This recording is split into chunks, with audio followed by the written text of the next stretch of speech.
Good afternoon to all of you. HI first year 5th paper education of children with hearing इम्पायरमेंट।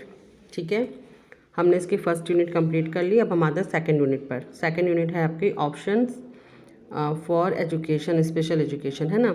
Special education विशेष शिक्षा के लिए options क्या हैं, school के types क्या हैं, है ना, इसकी हिस्ट्री क्या है, ये सब चीज़ें इस यूनिट में हम डिस्कशन करेंगे, इसकी सब यूनिट में। ठीक है, तो चलिए हम इसके पहले सब यूनिट से स्टार्ट करते हैं। यूनिट 2 की 2.1 types residential schools and day school, है ना, आवासीय विद्यालय और दिवसीय विद्यालय। इसमें ये क्या हैं, इनके बेनिफिट्स क्या हैं और टाइप्स क्या हैं स्कूल्स के, ये सब हम इसमें आज डिस्कशन करेंगे। ठीक है, तो चलिए हम अपना वीडियो स्टार्ट।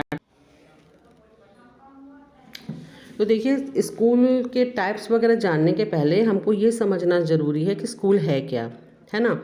स्पेशल स्कूल हम बाद में समझेंगे, पहले हम ये समझते हैं कि स्कूल किसे कहते हैं, क्या है स्कूल। अगर सहज भाषा में आपको समझना हो कि स्कूल क्या है तो वो क्या है।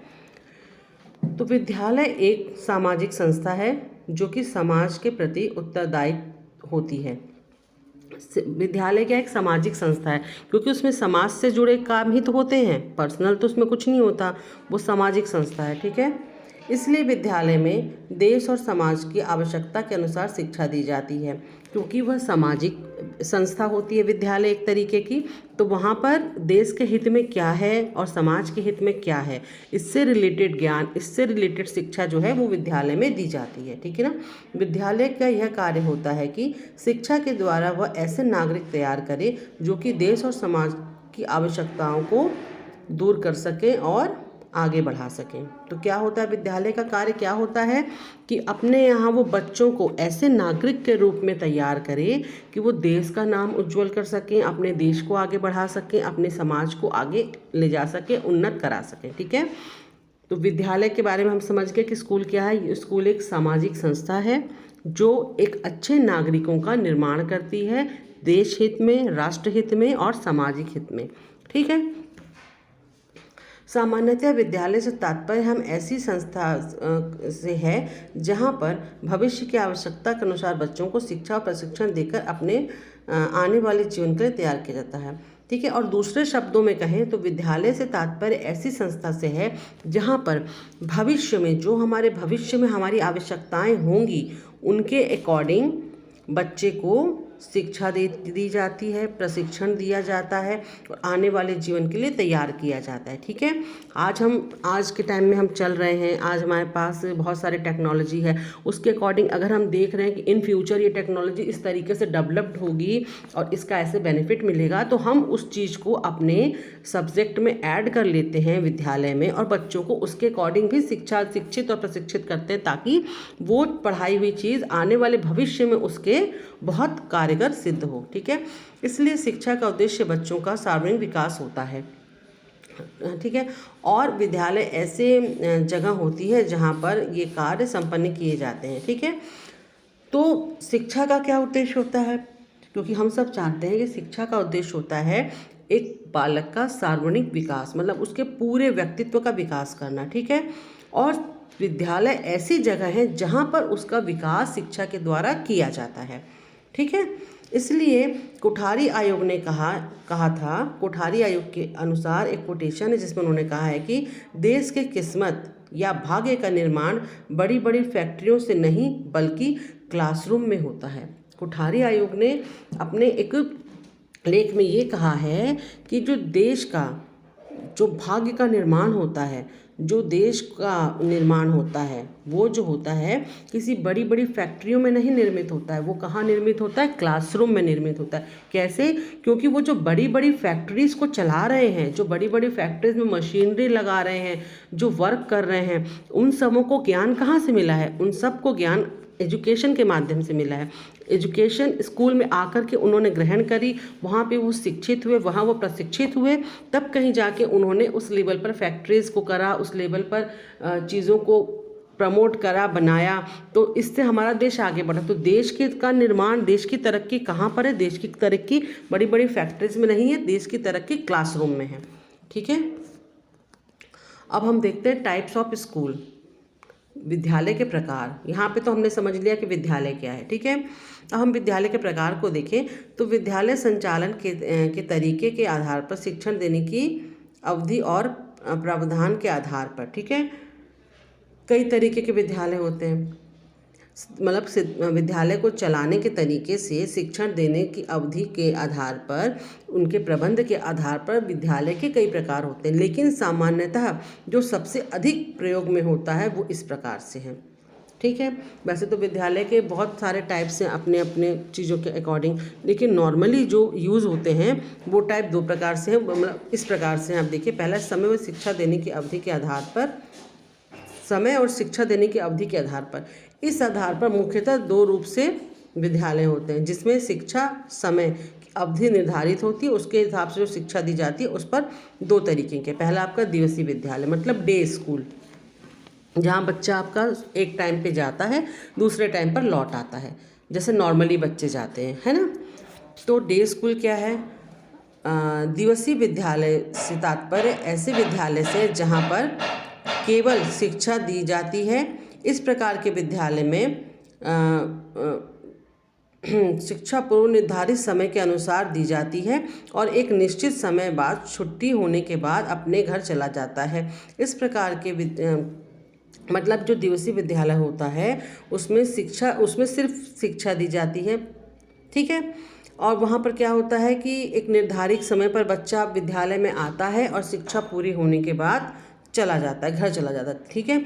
लेकिन बहुत से ऐसे दिवसीय विद्यालय हैं जो आवासीय तथा दिवसीय दोनों के मिले जुले रूप चलते हैं, यानी कि जो बच्चे अपने घर से आना जाना चाहते हैं या आ जा सकते हैं, वे जो बच्चे हॉस्टल की सुविधा लेना चाहते हैं तो रह सकते हैं, ठीक है। मतलब दिवसीय विद्यालय में भी ऐसा नहीं है कि सिर्फ ऐसे ही हैं कि आप आए पढ़े और चले जाएं, लेकिन ऐसे भी विद्यालय, दिवसीय विद्यालय में ऐसी फैसिलिटीज़ भी प्रोवाइड करवाई जा रही है कि अगर बच्चे का घर बहुत दूर पड़ रहा है, वो आने जाना नहीं कर पा रहा है, तो वहीं पर उसके हॉस्टल फैसिलिटी भी उसके लिए प्रोवाइड करवा दी गई है कि बच्चा चाहे तो यहाँ पर रह कर के, जैसे वीकली बोर्डिंग, आजकल आपने देखा होगा वीकली बोर्डिंग भी चलती है। तो क्या होता है, बच्चे का अगर घर दूर है, गाँव में है और स्कूल थोड़ा शहरी क्षेत्र पे है और बच्चा रोज़ आने जाने में उसका समझिए 50-60 किलोमीटर का फ़र्क पड़ता है, तो वो मंडे टू फ्राइडे रहता है, कॉलेज स्कूल में ही रहता है, उसके लिए हॉस्टल फैसिलिटी रहती है और सैटरडे को क्लास करने के बाद वो घर चला जाता है, संडे घर में बिताता है, मंडे वो घर से स्कूल आ जाता है, फिर वो फ्राइडे तक रहता है। ऐसा दिवसीय विद्यालय में भी इस तरीके की फैसिलिटीज़ प्रोवाइड करवाई जा रही है, ठीक है। दिवसीय विद्यालय के लाभ, जो दिवसीय विद्यालय होते हैं डे स्कूल, इसके लाभ क्या हैं, बेनिफिट्स क्या हैं, देखते हैं हम। दिवसीय विद्यालय के स्कूल में मुख्य फ़ायदे इस प्रकार हैं। बच्चा शिक्षा प्राप्त करने के साथ साथ अपने परिवार के साथ भी रहता है। बच्चे की शिक्षा पर विद्यालय के साथ साथ माता पिता और अभिभावक का भी पूरा ध्यान रहता है। शिक्षा अधिगम प्रक्रिया में परिवार के लोग सक्रिय रूप से शामिल रहते हैं। विद्यालय को बच्चे के परिवार से लगातार फीडबैक मिलता रहता है, जिससे शिक्षण अधिगम प्रक्रिया में सुधार किया जा सकता है। बच्चे को गृह कार्य व दत्तक कार्य कराने में गार्जियंस जो होते हैं वो सहभागिता निभा सकते हैं, उसकी हेल्प कर सकते हैं। ये होते हैं दिवसीय विद्यालय के फ़ायदे। क्यों? क्योंकि बच्चा स्कूल के साथ साथ घर में भी जुड़ा हुआ है। स्कूल में जो जो काम मिल रहा है उसके घर में मदद से वो कर पा रहा है। अगर वो स्कूल में नहीं समझ पा रहा है तो वो चीज़ घर में पेरेंट्स पढ़े लिखे समझा रहे हैं तो उसको समझ में आ सकती है। साथ साथ बच्चा घर में किस तरीके से एक्टिविटी कर रहा है, स्कूल से आने के बाद वो एक्टिव घर में है कि नहीं है, इस बात की सूचना उसको स्कूल को उसके परिवार के फीडबैक से मिल जाती है। और अगर स्कूल की कुछ जो करिकुलम एक्टिविटीज़ है या पढ़ाने का जो मेथड है बच्चे के अकॉर्डिंग नहीं है तो वो भी पेरेंट्स आके बात कर सकते हैं, उसमें भी सुधार किया जा सकता है। ये बेनिफिट्स होते हैं आपके दिवसीय विद्यालय के। अब इसके क्या है, इसकी हानियाँ भी होती हैं, कुछ डिसएडवांटेज भी होते हैं। वो क्या है आपके कि इस विद्यालय की कुछ प्रमुख हानियाँ इस प्रकार हैं। परिवार के रहने के साथ साथ लाड प्यार के कारण पढ़ाई पर ध्यान, परिवार में संपर्क में रहने के कारण जो होता है, बच्चे कई बार होता है ना कि बहुत ज़्यादा परिवार का लाड प्यार है तो उसमें क्या होता है कि बच्चे का ध्यान पढ़ाई से भटकता है, ठीक है। दूसरा है छोटी छोटी बातों की शिकायत माता पिता से करते हैं और वे शिक्षक से कहते हैं, इसके शिक्षण अधिगम प्रक्रिया में प्रभाव होता है। जैसे बच्चे क्या होता है स्कूल में छोटी छोटी सी बात हुई, जैसे किसी दो बच्चों में आपस में बहस हो गई, ठीक है, अगर टीचर ने किसी बात के लिए डांट दिया, कुछ कर दिया तो जरा सी चीज़ें जाके बच्चे घर में कंप्लेन करते हैं आज ऐसा हुआ वैसा हुआ। तो कई पेरेंट्स ऐसे होते हैं जो हर छोटी छोटी बात पे स्कूल चले जाते हैं। तो उससे क्या होता है कि टीचर्स का जो एक लय ताल से जो उनका अधिगम कार्यक्रम चल रहा है उसमें कहीं ना कहीं प्रॉब्लम्स आती है, तो टीचर भी डिस्ट्रैक्ट होते हैं। तो जो आपका अधिगम कार्यक्रम है उसमें कहीं ना कहीं रुकावट बनती है ये चीज़, ठीक है। डेली विद्यालय आने जाने के समय के साथ साथ कई थकावट महसूस करते तथा समय की बहुत ज़्यादा लगता है। अब डेली स्कूल में क्या होता है कि डेली बच्चा स्कूल से आ जा रहा है, तो आना जाना इसमें जो उसका समय लगता है, कहीं कहीं विद्यालय बहुत दूर होते हैं जिनमें 1-1 घंटा लग जाता है जाने में। तो उस पीरियड में बच्चा जाता है, चलिए जाते समय तो रिफ्रेश है, घर से जा रहा है, गया पढ़ा लिखा, पढ़ने वढ़ने का जब वो वापस लौटता है तो वो जो रास्ते की थकान वगैरह रहती है बच्चे को बहुत टायर्ड कर देती है। उससे क्या होता है घर आके वो बहुत थकान महसूस करता है, तो उसका पढ़ाई में मन नहीं लगता और जो उसकी पढ़ाई अधिगम कार्यक्रम है उसमें थोड़ी बहुत परेशानी आती है, ठीक है। तो यहाँ पे हमने देख लिया कि दिवसीय विद्यालय क्या है, इसके बेनिफिट्स क्या हैं, इसके एडवांटेज क्या है, इसके डिसएडवांटेज क्या हैं, ठीक है। अब हम आते हैं आवासीय विद्यालय पर, ठीक है। जैसे आवासीय विद्यालय से समझ में आ रहा है जहाँ पे बच्चा रह करके ही पढ़ता है, ठीक है। तो इस प्रकार के विद्यालय में शिक्षा का कार्यक्रम जो होता है बच्चे के रुझान और सुविधा के अकॉर्डिंग जो है किया जाता है, ठीक है, कराई जाती है। इसमें रीडिंग स्कूल के नाम से भी जानते हैं, इसको हम किस नाम से जानते हैं, रीडिंग स्कूल के नाम से भी हम आवासीय विद्यालय को जानते हैं, ठीक है। इसमें क्या होता है कि आवासीय विद्यालय में बच्चे जो होते हैं वो विद्यालय के अंतर्गत रह करके ही पढ़ाई करते हैं, और जब स्पेशल छुट्टी जैसे कि 30 त्यौहार की छुट्टी जो होती हैं, लाइक होली दिवाली, इनकी छुट्टी होती है तो उस पर ही बच्चा घर जाता है, अपने माता पिता के संपर्क में आता है। यहाँ पे बार बार पेरेंट्स का इंटरफेरेंस नहीं रहता है, पूरी एकेडमिक के अकॉर्डिंग उसको पढ़ाई करनी होती है। वहाँ जो उसके रहने की सुविधा है हॉस्टल की, उसके अकॉर्डिंग ही बच्चा पढ़ता है और वहीं पे रहता है। उसका एक पूरा वहाँ पे रूटीन बना रहता है। जैसे बच्चों का घर में रूटीन नहीं रहता, बच्चे घर में कभी 5 बजे उठेंगे, कभी 6 बजे उठेंगे, इस तरीके से उनका रूटीन चलता है, ठीक है। और एब्सेंट भी होते हैं घर के माध्यम से, तो कि घर में चलो आज पार्टी है तो आज स्कूल नहीं गए। लेकिन आवासीय विद्यालय में क्या होता है कि बच्चे का एक रूटीन रहता है, उन्हें 5 बजे अलार्म बजा उस समय उनको उठना ही उठना है, स्कूल से आ करके एक पूरा रूटीन वो वहाँ पे प्रॉपर फॉलो करते हैं, जो कि घर में फॉलो बच्चे के द्वारा नहीं हो पाता। आवासीय विद्यालय में बच्चे की खाने की, रहने की, सोने की हर तरीके की सुविधाएं वहाँ पर उसको उपलब्ध कराई जाती हैं, ठीक है। अब आवासीय विद्यालय के हम थोड़े फ़ायदे देख लेते हैं। आवासीय विद्यालय के फ़ायदे क्या हैं? इसमें प्रमुख के फ़ायदे हैं कि बच्चा 24/7 शिक्षक की देखरेख में रहता है, जिससे उसका अध्ययन कार्यक्रम बड़ा अच्छे से चलता है। दूसरा है हॉस्टल के सभी बच्चे एक साथ रहते जिससे सहायता की भावना शिक्षण में को बढ़ाया जा सकता है, ठीक है। विद्यालय और हॉस्टल पास होने की वजह से विद्यालय आने जाने में समय नहीं लगता और बच्चा इन झंझटों से बचा रहता है, जिससे उसको थकान वकान से नहीं होती और उसको माहौल अच्छा मिलता है। बच्चे को आगे बढ़ने के लिए एक अच्छी होड़ होती है आवासीय विद्यालय, ठीक है। बच्चों में क्या होता है, कंपटीशन की भावना बहुत रहती है आवासीय विद्यालय में। बच्चा हॉस्टल में है, उसी के साथ के बहुत सारे बच्चे हैं, तो एक दूसरे के साथ पढ़ाई में ना वो एक रेस सी करते हैं कि कौन ज़्यादा बेटर कर सकता है। तो ये जो बेटर करने की फीलिंग होती है बहुत अच्छी होती है, ठीक है। कंपटीशन की भावना आप किसी चीज़ में रखें ना रखें, एजुकेशन में आपको डेफिनेटली रखनी चाहिए, क्योंकि यहाँ पर आप जब ये फीलिंग रखते हैं तो आप बेटर ही करते हैं, ठीक है। अब इसकी हानि क्या होती है? इसकी हानि है कि बच्चे शिक्षक के बारे में माता पिता को ज़्यादा जानकारी नहीं होती, ठीक है, कि बच्चा क्या शिक्षा कर ले रहा है क्या नहीं ले रहा है, इसकी नोटिफिकेशन माता पिता के पास ज़्यादा नहीं होती, क्योंकि बच्चे के संपर्क में ज़्यादा नहीं रहते हैं, ठीक है। हॉस्टल में बच्चे को सही तरीके कुछ करते पढ़ने देते हैं, जिससे उनका समय ज़्यादा बर्बाद होता है। अच्छा, हॉस्टल में क्या होता है कि बच्चे को सारे काम खुद से करने पड़ते हैं, तो उससे क्या होता है उनका थोड़ा समय तो उसमें बर्बाद होता है। कभी कभी बच्चों को पौष्टिक आहार भी नहीं मिल पाता। क्या हॉस्टल का खाना तो मेस में बनता है, वहाँ पे अब ये तो नहीं है कि आपकी मम्मी आपके लिए फूड कुक कर रही हैं तो आपको एकदम हेल्दी और टेस्टी फूड मिले। वहाँ पे जो भी मिलता है उसको बच्चे को कॉम्प्रोमाइज़ करके खाना ही पड़ता है, ठीक है। और क्या होता है कि रीति रिवाजों को नहीं जान पाते बच्चे। क्या परिवार से दूर रहने के कारण परिवार के जो ट्रेडिशंस हैं इन सबको फॉलो नहीं कर पाते, और जो पारंपरिक जो उनकी गतिविधियाँ रहती हैं उससे वो दूर रह जाते, रीति रिवाजों को अच्छे से फॉलो नहीं कर पाते। तो ये हो गया आपका आवासीय विद्यालय। आवासीय विद्यालय क्या है, उसमें क्या होता है, उसके एडवांटेज क्या है, उसके डिसएडवांटेज क्या है, यहाँ पर हमने ये कंप्लीट कर लिया, ठीक है। अब हम यहाँ पर देखते हैं कि शिक्षा दर्शन के आधार पर विद्यालय के प्रकार कितने हैं। अभी हमने किस आधार पर देखा था? अभी हमने देखा था कि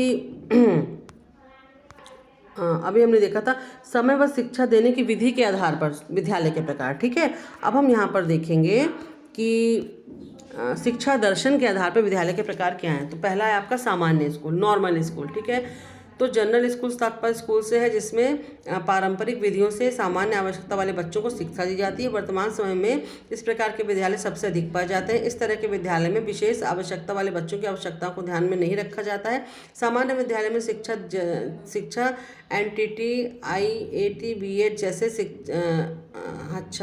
एनटीटी हो गया, आईएटी जैसे जो शिक्षक होते हैं, शिक्षण कार्यक्रम के आधार पर शिक्षा दी जाती है। ठीक है, ये हो गया नॉर्मल स्कूल। नॉर्मल स्कूल जो आजकल आप देखते हैं कि हाँ भाई, जो सबसे अधिक मात्रा में स्कूल हमारे जो देश में पाए जाते हैं वो नॉर्मल स्कूल हैं। ठीक है, जहाँ पर स्पेशल एजुकेशन से रिलेटेड कोई भी गतिविधि नहीं होती है, वो उस पर ध्यान नहीं देते, वो सिर्फ एक नॉर्मल बच्चे का पढ़ाने का जो क्राइटेरिया उसके अकॉर्डिंग बच्चे को पढ़ाते हैं। ये आपके नॉर्मल स्कूल की कैटेगरी में आते हैं। अब आगे आपका विशेष विद्यालय। तो विशेष विद्यालय ऐसे विद्यालय होते हैं जहाँ पर विशेष आवश्यकता वाले बच्चे जो होते हैं ना, उनके अनुसार शिक्षा दी जाती है। ठीक है, बच्चे के ऐसा विद्यालय जहाँ पर विशेष आवश्यकता वाले बच्चों की रुचि, क्षमता और आवश्यकता के अनुसार विशेष शिक्षण विधियों के द्वारा उन्हें शिक्षा दी जाती है, वो विशेष विद्यालय कहलाते हैं। इसमें अलग अलग प्रकार की आवश्यकताओं वाले बच्चे को अलग अलग शिक्षण विधियों के माध्यम से शिक्षा दी जाती है। जैसे हेयरिंग इम्पेयर्ड बच्चे को साइन लैंग्वेज, और जो ब्लाइंड बच्चा है उसको ब्रेन लिपि, इन सब चीज़ों का यूज़ करके शिक्षा दी जाती है। ठीक है, अब आगे आपका सामयिक विद्यालय। सामयिक विद्यालय क्या है?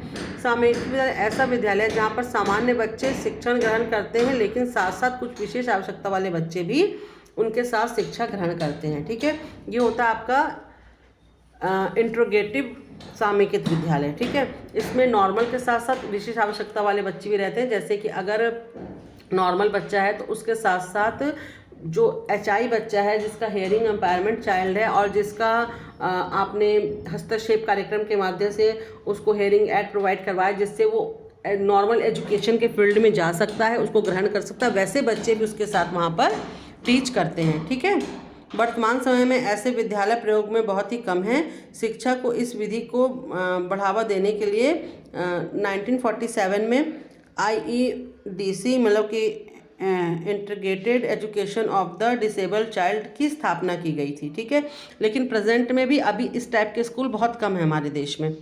अब आपका चौथा आता है समावेशित विद्यालय। देखिए, सामयिक विद्यालय क्या हुआ? सामयिक विद्यालय हुआ जहाँ पे स्पेशल और नॉर्मल दोनों साथ में पढ़ रहे हैं। ठीक है, लेकिन समावेशित विद्यालय क्या होगा? इंक्लूसिव एजुकेशन क्या है? यह विद्यालय पूरी तरह से भारतीय संविधान के समानता के अधिकार और बच्चों की योग्यता व आवश्यकता पर आधारित है। इस प्रकार के विद्यालय में सभी प्रकार के बच्चों को बिना किसी भेदभाव के एक साथ विशेष शिक्षा दी जाती है। ठीक है, ये हो गया आपका समावेशित विद्यालय। और सामयिक विद्यालय में आपका क्या होता है कि सामयिक विद्यालय में जो स्पेशल चाइल्ड होता है उसको पहले थोड़ी सी ट्रीटमेंट करके बच्चे के साथ पढ़ाते हैं। ठीक है, लेकिन समावेशित विद्यालय में वो स्पेशल बच्चे को, नॉर्मल बच्चे को, कुछ सारे बच्चों को एक साथ कंबाइन करके उनका एक दूसरे के साथ समावेशन करते हैं, उनके अकॉर्डिंग करिकुलम का समावेशन करते हैं और नई नई टेक्निक्स के साथ उनको पढ़ाते हैं। इस विद्यालय में विशेष शिक्षक द्वारा ही बच्चों को पढ़ाया जाता है। ठीक है, इसमें आप नॉर्मल टीचर्स यहाँ पर पढ़ाने में अक्षम होंगे। यहाँ पर जो एक विशेष शिक्षक होगा जिसने स्पेशल बच्चों के फील्ड में वर्क किया होगा, वही इस विद्यालय में बेहतर तरीके से एजुकेशन प्रोवाइड करवा सकता है। सर तो अभी है नहीं। तो इस तरीके से आपका पेपर 5 का यूनिट 2.1 यहाँ पर कंप्लीट होता है। नेक्स्ट वीडियो में हम नेक्स्ट टॉपिक को डिस्कशन करेंगे। तब तक के लिए बाय।